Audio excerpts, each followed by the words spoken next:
এই যে দেখুন কত সোনাঝুরি গাছ, শালবন, আর সেই কোপাই নদীর পাশেই বসে সোনাঝুরি হাট, যা এক অপূর্ব প্রাকৃতিক সৌন্দর্য সৃষ্টি করে। এখন আমরা আছি একদমই সোনাঝুরি হাটের কাছে। বোলপুর শান্তিনিকেতন যাব আর সোনাঝুরি হাট যাব না, সে তো হতেই পারে না, কারণ সোনাঝুরি হাট হচ্ছে বোলপুর শান্তিনিকেতনের অন্যতম প্রধান পর্যটন আকর্ষণ। আর এই সোনাঝুরি হাট এখানে খোয়াই মেলা নামেও পরিচিত। এখন এই হাট সপ্তাহে প্রায় প্রতিদিনই বসে সকাল 10টা থেকে সূর্যাস্ত পর্যন্ত, কারণ ঐতিহ্যবাহী সোনাঝুরি হাটে এখনো কোনো স্থানীয় বৈদ্যুতিক বাতি বা আলোর ব্যবস্থা নেই।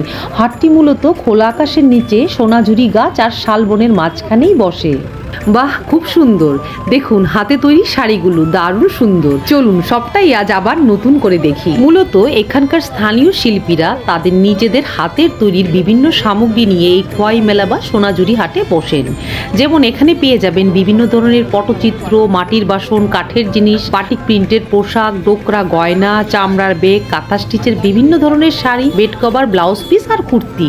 আর তাছাড়া ওখানে গেলেই আপনি শুনতে পাবেন একতারা বাজিয়ে বাউল গানের সুর। আরও থাকছে লোকসঙ্গীত আর আদিবাসী মহিলাদের নৃত্য। এগুলো হচ্ছে এই মেলার অবিচ্ছেদ্য অংশ।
দারুণ দারুণ, সত্যি সবকিছু মিলিয়ে এক দারুণ অনুভব।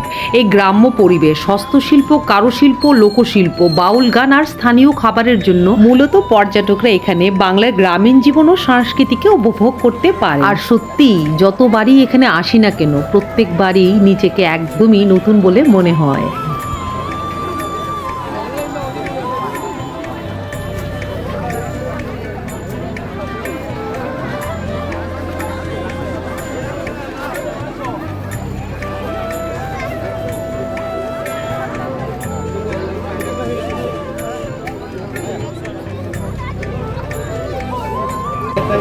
যে কালার নেবেন দিতে পারবো। কত এটা বলবে 2250। না না না, আরো কমে দেখাবো। এখন দাদা 1250। কি রকম নিতে যাচ্ছেন দাদা? ও দাদা